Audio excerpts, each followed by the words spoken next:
Bonjour à tous, c'est La Fontaine TV. Aujourd'hui, on accueille Joévin Jousset qui va nous parler du harcèlement. Voyons avec lui. Est-ce que Joévin, tu peux te présenter? Tout à fait, donc je m'appelle Joévin Jousset, comme il vient de le dire. Je suis étudiant en deuxième année de philo et aujourd'hui je suis président de l'association contre le harcèlement, l'association Résilience Graines d'Espoir, après avoir écrit mon premier livre sur le harcèlement, Rêveur n'a pas sa place à l'école.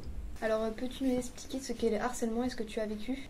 Tout à fait. Alors, le harcèlement, c'est une violence physique, psychologique ou sur les réseaux sociaux qui se produit plus de 3 fois envers un individu ou un groupe plus faible de personnes. Alors, moi, pour vous raconter mon histoire, j'ai été harcelé de la 6e à la terminale, mais ça commence un petit peu plus tôt que ça. Au départ, en maternelle, déjà, les écoles, elles veulent pas trop de moi parce que j'étais diagnostiqué hyperactif. Donc, c'était assez difficile et tout de me gérer. Je commence ma primaire dans une toute petite école assez sympathique. Je me sens pas du tout en situation de handicap justement parce que je vis dans un système où les adultes s'adaptent à moi, donc je suis juste un élève différent parmi d'autres élèves qui sont aussi différents. Là où ça va se compliquer, ça va être plus en 6e, là où le harcèlement va commencer. J'ai pas forcément les codes sociaux, j'arrive dans une école où il y a 500 élèves et plus 40.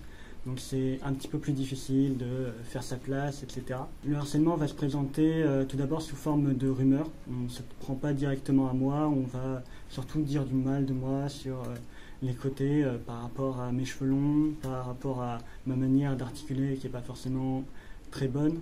Moi, comme j'ai pas forcément les codes, je le prends pas mal, je me dis que c'est juste des blagues entre enfants, voilà, on s'amuse. Et je voyais pas trop la différence entre ça et déclencher des batailles d'eau. Pour moi, on rigolait tous ensemble, c'était pas une violence qui était contre moi. Le harcèlement va continuer d'augmenter, on va me changer de collège, je vais partir de la Bretagne pour aller en Auvergne. Et là, le harcèlement, il va devenir physique. Je comprends peu à peu qu'il y a un problème, surtout quand l'une des profs principales nous explique en fait ce que c'est que le harcèlement lors d'un cours d'éducation civique. Donc je décide un petit peu, parce que je suis timide, à ma manière d'en parler autour de moi. On ne me prend pas trop au sérieux déjà parce que c'est une violence psychologique et on le sait, notre cerveau est là plus pour considérer les dangers qui sont physiques. Le psychologique c'est un peu plus spécial à comprendre. Et puis aussi parce que en tant que victime, je minimise les faits, évidemment, pour pas inquiéter mes proches, pas qu'ils se fassent du souci pour moi, etc. Après ça, je vais encore changer d'école en espérant que ça se passe mieux.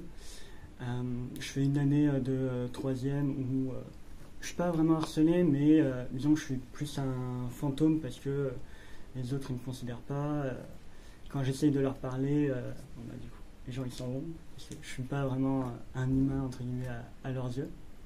Et c'est, je pense, vers ce moment-là où je vais commencer à penser au suicide, parce que quand la vie elle se résume à être rejetée, à être critiquée, au final, t'as plus trop de raison de vivre, et comme t'arrives pas à t'en sortir dans cette vie, t'essayes de sortir de cette vie-là, justement. Première tentative, ça va être à vélo, je vais essayer de me jeter sur des voitures, je vais pas y arriver, et à un moment donné, je vais monter en haut de mon établissement scolaire un soir, pour tenter de me suicider du haut du 4e étage, parce qu'il y avait dans l'école d'à côté quelqu'un qui l'avait fait et je me disais que c'était mon tour. Puis arrivé à ce moment-là, il y a une petite voix dans ma tête, je pense que c'est mon inconscient qui me dit mourir c'est leur donner raison. Alors je vais décider de vivre pour leur donner tort, pour montrer que peu importe si on est différent ou pas, on a tous le droit d'être heureux. Donc je vais commencer petit à petit, c'est très faible au début évidemment, à essayer de changer ma vision du monde, essayer d'apprendre à être, parce qu'à l'école on t'apprend surtout à avoir, mais là je voulais vraiment apprendre à devenir quelqu'un de meilleur finalement. Donc je vais m'intéresser à plein de choses, dont la philosophie. D'ailleurs, arrivé au lycée, je vais avoir une prof qui va être incroyable, qui va être un sacré soutien pour moi. Évidemment, elle faisait les choses à son échelle, donc ça n'a pas tout réglé, mais elle a fait de son mieux, elle était là pour m'écouter. Au lycée, le harcèlement, il va encore plus s'accentuer, parce que c'est du harcèlement physique, verbal, sur les réseaux sociaux. Il y a une part de racisme aussi, parce que moi j'ai des origines arabes. On sait que pour certaines personnes, ça peut être un problème. Donc entre ça, le fait que je sois hyperactif, je suis extrêmement critiqué par quasiment tout le monde. Et à ce moment-là, je suis à l'internat, donc toute la semaine, je passe mon temps avec eux. Au fond, du coup, de cette espèce de prison, je vais essayer m'en sortir par certains moyens, notamment en regardant des vidéos sur Internet de philosophie et de développement personnel pour tenter en fait de sortir d'une des prisons. Parce que tu as la prison dans ton environnement, tu as le lycée avec les gens qui te critiquent. Ça, tu peux pas y faire grand-chose quand tu es mineur. Mais tu as aussi la prison dans ta tête, la prison psychologique. Et je voulais, pour commencer ma résilience, commencer à sortir de cette condition-là, de cette condition de victime, parce que tu as ce que les gens te disent, et puis tu as toi ce que tu te dis dans ta tête quand eux ils sont pas là, tu le rumines, etc. Donc déjà essayer de changer ça, essayer de changer sa manière de voir les choses. C'est pas ça qui effacera le harcèlement, mais ça peut t'aider déjà à le surmonter un petit peu.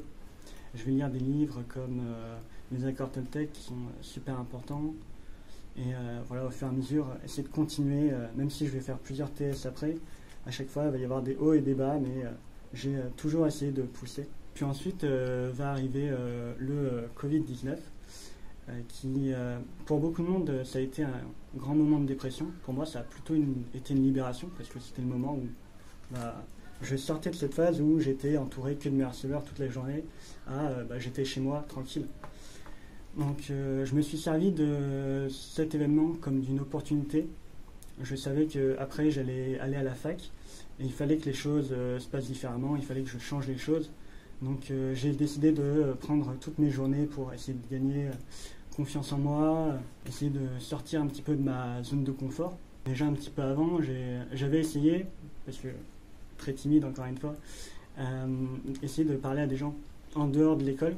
Par exemple, juste leur demander l'heure, voir si j'en étais capable, à lever la main en cours. Et c'est plein de petits pas qui ont fait que peu à peu j'ai repris confiance en moi. À la fin du confinement, j'étais arrivé à Clermont pour les études du coup en philo. Et je demandais aux passants, quand j'étais au Lecoq, de m'indiquer la direction pour la cathédrale et à la cathédrale pour le Lecoq. Et au début c'était assez difficile dans le sens où je parlais pas forcément assez fort. Du coup, les gens ils partaient. Ça me faisait très mal dans mon petit cœur. Mais bon, on s'en remet, on continue. Et ça, c'est ce qui va me permettre de devenir, arriver en première année de philo, à devenir délégué et essayer d'aider les autres du mieux que je pouvais. D'essayer en fait d'être pour les autres, puisque les autres n'avaient jamais été pour moi, c'est-à-dire un véritable ami. Et on peut se dire que tout est fini parce qu'il n'y a plus de harcèlement, il n'y a plus tout ça. Sauf que c'est le début de nouvelles emmerdes parce que tu sais pas ce que c'est forcément l'amitié, donc tu essayes d'être gentil, mais tu fais face aux gens qui abusent de toi parce que tu connais pas forcément les codes, tu as des trahisons et tout, et ça c'est extrêmement dur et il faut s'y préparer. C'est pas parce qu'on sort du harcèlement que tout va mieux. Il faut apprendre à se reconstruire, apprendre à savoir ce que c'est que l'amitié, apprendre à savoir s'écouter. Ne pas entrer dans la personnalité du sauveur, à vouloir aider tout le monde. On fait ce qu'on peut à son échelle et c'est déjà bien. Comment t'es-tu sorti de la spirale infernale? Je me suis sorti de ce cercle vicieux qu'est le harcèlement par... je vais donner 3 moyens. Je vais d'abord vous parler de l'autodétermination, essayer d'être le leader de sa propre vie et ne pas être que le suiveur, pas être que en réaction vis-à-vis de ce qui se passe. Et ça passe déjà par des accords qu'on se fait avec nous-mêmes. Les personnes nous insultent, il faut se dire déjà que c'est pas nous qu'elles insultent, c'est l'image qu'elles ont de nous. Déjà ça pose une barrière. Et seconde barrière, c'est leur interprétation. C'est-à-dire que peut-être que si quelqu'un me dit que c'était stupide, peut-être que c'est l'image de toi que tu as renvoyée. Donc, peut-être travailler sur ton image, ou peut-être lui, c'est son interprétation des choses, parce qu'il trouve que c'était pas la bonne manière de faire, etc. Et du coup, c'est sa vision des choses et je lui la laisse. Moi, je suis pas obligé de l'écouter. C'est pas quelque chose qui changera tout, et partir du principe que le problème vient de soi pour pouvoir le changer, ça veut pas dire que tout est rose à côté et que c'est qu'à nous de faire des efforts. Mais on n'a de pouvoir que sur sa vie, en tout cas surtout quand on est mineur. On n'a pas le pouvoir de changer de groupe d'amis quand on est au lycée, on est dans une classe et puis voilà, les conditions extérieures, on ne peut pas y faire grand chose. Mais on a le pouvoir au moins de changer notre rapport à elle pour avoir une vie meilleure selon sa vision. Le second truc que je pourrais donner, c'est la loi d'attraction. C'est-à-dire penser, parole, acte. Si tu as des pensées qui sont positives, tu auras de meilleures idées. Et si tu as de meilleures idées, tu auras de meilleures conversations. Et si tu as de meilleures conversations, tu auras de meilleures opportunités pour vivre la vie que tu as envie. Et ça veut dire que déjà, rien qu'à partir de tes pensées, tu peux contrôler une part de ta vie et essayer petit à petit comme ça de la changer en sortant de sa zone de confort. Ça fera pas tout, tu peux pas contrôler toutes tes pensées parce que tu en as des milliers chaque jour, mais à chaque fois que tu as des pensées négatives en mode je suis nul, essaye de changer de regard et de te dire déjà il faut distancer l'action de la personne. C'est pas parce que tu as fait un truc qui toi te semble pas ouf, parce que tu n'as pas été assez fort à ce moment-là, parce que tu te dis que tu aurais dû pas te laisser faire quand tu te faisais harceler. Faut dire que en fait tu as fait de ton mieux et si tu n'as pas réussi, c'est l'action qui était pas ouf, c'est pas toi. Toi tu fais toujours ton mieux, tu es un être humain, tu fais des erreurs. C'est normal. Une autre chose que je pourrais donner, c'est le langage non verbal. Ce qui fait qu'un élève va être harcelé d'un établissement à un autre, comme je l'ai été, comme l'est sans doute plein d'autres personnes qui pensent qu'en changeant d'établissement scolaire, le harcèlement va s'arrêter. C'est justement qu'ils ont le profil de la victime. Épaules baissées, tête basse, on regarde vers le bas, jamais dans les yeux, on est un peu recourbé. Et ça va donner une image pour les harceleurs potentiels que tu n'as pas confiance en toi et donc que tu es une cible facile. Apprendre à changer son langage non verbal petit à petit, apprendre à redresser la tête, à avoir les épaules en extérieur, montre que même si c'est pas vrai, tu es une personne qui s'affirme et qu'il ne faut pas emmerder. Tu vois. Et ça, c'est quelque chose qui est très utile. Alors c'est une clé parmi d'autres. C'est pas que ça qui va faire que tu vas pas être harcelé, mais c'est déjà un bon moyen pour que de l'extérieur, les harceleurs se disent pas une cible facile, on va voir pour quelqu'un d'autre. Et c'est ça aussi qu'il faut faire attention, je pense, quand on regarde des vidéos en développement personnel comme je l'ai fait. Souvent, les titres des vidéos, c'est trois clés pour changer ta vie. Et ces 3 clés, elles sont sûrement bien, mais c'est pas les 3 seules clés, c'est 3 clés parmi d'autres. Et dans ta vie, que ce soit avec des coachs, des psys, pourquoi pas, des personnes que tu vas rencontrer, toutes elles vont te donner des conseils qui fonctionnent plus ou moins, ça ce sera à toi de tester. Et il faut se dire que des solutions, il y en a plein et il faut les chercher. Si tu n'as pas forcément ton entourage pour en parler, tu regardes sur internet, tu essayes de t'informer, tu lis des livres et des clés qui pour toi seront meilleures parce que ce sera le truc qui t'aura manqué pour pas être en position de victime. Peux-tu nous parler de ton livre que tu as écrit sur ton expérience ? Oui, donc j'ai écrit un livre qui s'appelle Rêveur n'a pas sa place à l'école. Ce livre, je l'ai écrit pendant mes années de harcèlement, à peu près de la seconde jusqu'en terminale, première année de fac même on peut dire. C'était un moyen pour moi de mettre sur le papier tout ce que je vivais, d'en garder une trace, d'essayer de comprendre ce qui m'arrivait en plaçant des mots dessus. Et je me disais, ce livre, il me servira, mais il servira aussi à d'autres personnes qui sont peut-être dans la même situation ou qui connaissent des gens qui sont dans la même situation. Et je me suis dit que parler de cette expérience et de comment j'avais fait pour m'en sortir, ce serait une force que je pourrais donner autour de moi. Et effectivement, ça a été un travail de longue haleine. J'y ai pas toujours cru. Il y a eu le syndrome de la page blanche, il y a eu des moments où j'y croyais plus, où je suis retombé en dépression, etc. Les vagues de la vie. Au bout de 3-4 ans, où j'ai réussi à le sortir. Et c'est ça qui après m'a permis de faire un service civique pour lutter contre le harcèlement dans le sport. Est-ce que tu peux nous parler de ton association et de ses objectifs ? Du coup, moi j'ai monté mon association en juillet dernier, donc 2022. C'est une association de lutte contre le harcèlement en faveur du développement personnel. Son objectif, c'est de prôner 2 valeurs, la tolérance et la résilience. D'une part, la tolérance des harceleurs, leur apprendre ce que c'est que la condition de la femme, ce que c'est qu'être LGBT, ce que c'est que d'être une personne de couleur dans un monde où il y a du racisme, où il y a des discriminations. Leur montrer qu'en fait, c'est pas parce qu'on est différent qu'on est inférieur ou quoi que ce soit. Et que ces différences, c'est ce qui fait quand même la force de l'humanité, c'est ce qui fait qu'on peut avoir des points de vue qui sont différents, qui peuvent nous amener à avoir des projets qui sont utiles justement à l'espèce humaine.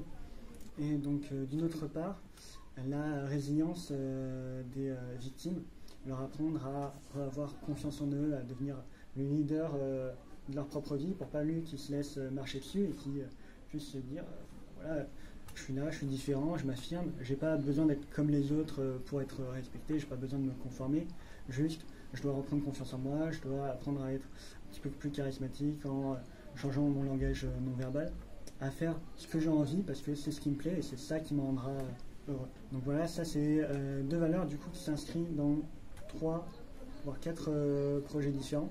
On a tout d'abord un projet de long métrage.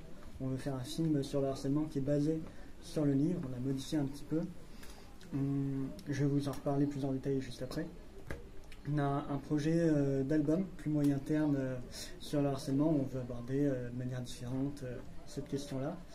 Et troisième projet, on veut faire des interventions, donc, que ce soit dans des lycées, des collèges ou n'importe quelle structure.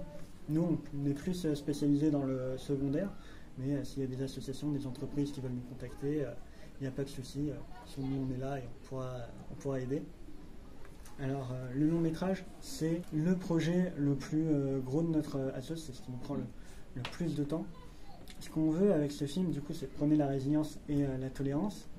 On voudrait parler du harcèlement différemment de ce qui a été déjà proposé. Déjà en montrant ce que c'est véritablement, ce que c'est que le harcèlement d'un point de vue physique, psychologique, montrer ce que ça peut engendrer comme dégradation sur la santé mentale. Ça peut engendrer de la folie, etc. Et puis montrer d'une autre part toute la résilience, tout le chemin à parcourir pendant et après le harcèlement pour avoir entre guillemets une vie normale, ou plutôt une vie acceptable où on a des amis, on mène ses projets, on arrive en fait à être même un exemple du coup pour d'autres personnes qui ont subi ces choses-là et qui se disent du coup on est la preuve vivante qu'on peut s'en sortir. Voilà, c'est surtout pour ça et puis pour montrer aussi que le monde il n'est pas manichéen. Il n'y a pas d'un côté les harceleurs c'est les méchants, de l'autre les gentils c'est les harcelés. Non, parce que toute forme de violence naît d'une forme de souffrance. Donc ce film il va être là aussi pour montrer que les harceleurs c'est avant tout des personnes qui souffrent. Il faut chercher à comprendre plutôt qu'à juger. C'est pour ça que tous les personnages vont être un petit peu moralement gris. Après le projet d'album, donc lui c'est un projet basé sur 13 chansons en référence à 13 Reasons Why, la série qui est sortie maintenant il y a quelques années sur Netflix. C'est un album qui va être là pour montrer le harcèlement sous différents angles avec différents styles musicaux, que ce soit cosmopolite.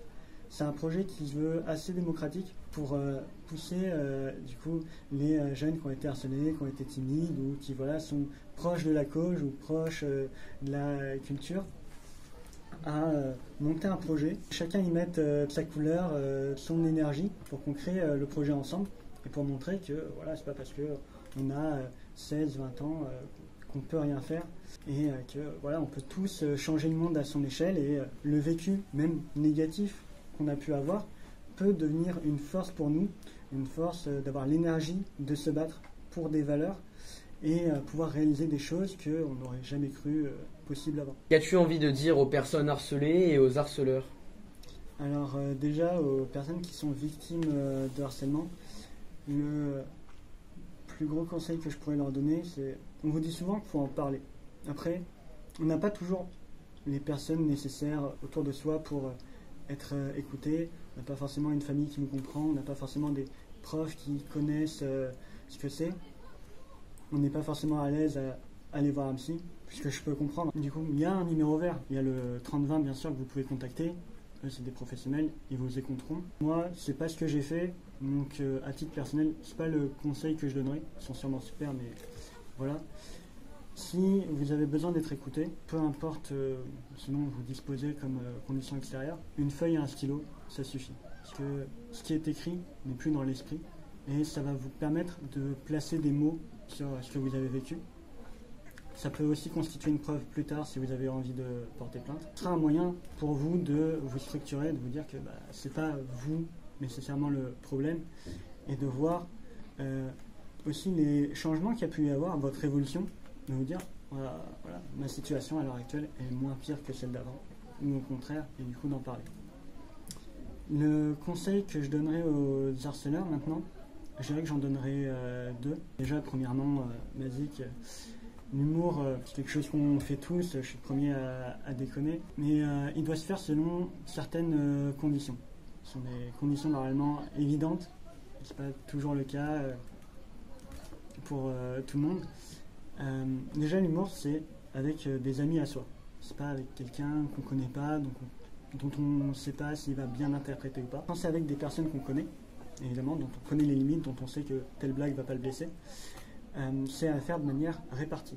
C'est-à-dire que c'est pas tout le groupe qui va vanner, entre guillemets, un tel. C'est un renvoi de balle qui est équitable. Si vous avez envie de faire de l'autodérision, si vous avez envie de faire de l'humour noir, ok. Mais c'est tout le monde contre tout le monde. C'est équitable, comme ça crée une égalité. Et c'est une règle sociale normalement que tout le monde est censé savoir. C'est pas... Voilà. Ensuite, le second conseil que je voudrais donner, je pense que ça s'applique aussi aux personnes harcelées. Toute personne violente, c'est avant tout une personne qui souffre. Et si les harceleurs harcèlent, en réalité, c'est en grande partie parce qu'ils ne se sentent pas bien dans leur vie. Les personnes qui sont heureuses, elles ne vont pas faire du mal aux autres. Elles se sentent déjà bien, elles n'ont pas besoin de faire ça. Et ça vient avant tout d'une souffrance, du coup. Soit à la maison, soit à l'école, parce qu'ils sont un peu perdus, ils ne savent pas trop où est leur place. Et donc, s'en prendre aux autres, c'est un moyen pour eux de ne pas se regarder dans le miroir, de ne pas faire face à leurs propres problèmes en allant s'en prendre à quelqu'un d'autre, comme si c'était lui le responsable de notre souffrance. Donc le conseil que je pourrais donner, c'est plutôt que de détruire la vie des autres, essayer de construire la vôtre. Plutôt que de faire du mal à quelqu'un parce qu'il est différent ou parce qu'il est moins fort, ou les deux. Essayez de voir, vous, qu'est-ce qui vous inspire, essayez de créer votre propre vie, plutôt que d'aller taper quelqu'un qui est plus faible que vous, allez taper dans un ballon, devenez footballeur, faites quelque chose de votre vie et vous verrez que vous vous sentirez bien mieux. Alors toi, est-ce que tu as déjà été confronté en tant que victime ou en tant que personne qui regarde à une situation de harcèlement et qu'est-ce que tu as fait ou n'as pas fait? Alors, j'ai pas vraiment été victime d'un harcèlement, j'ai plutôt reçu quelques critiques sur ma taille. Après, j'ai pas vraiment pris ça comme du harcèlement, mais j'ai souvent rigolé et enfin, j'ai laissé. Tu penses que avoir ri, ça a permis de montrer du coup à tes harceleurs que ça t'affectait pas et du coup ils ont arrêté? Bah oui, généralement oui, ça s'est souvent arrêté au bout d'un moment. Vu que j'ai pris ça à la rigolade, je me suis dit que... Merci Joévine et surtout n'hésitez pas à aller voir son association sur internet ou autre chose. Résilience et graines d'espoir. Merci. Merci à vous.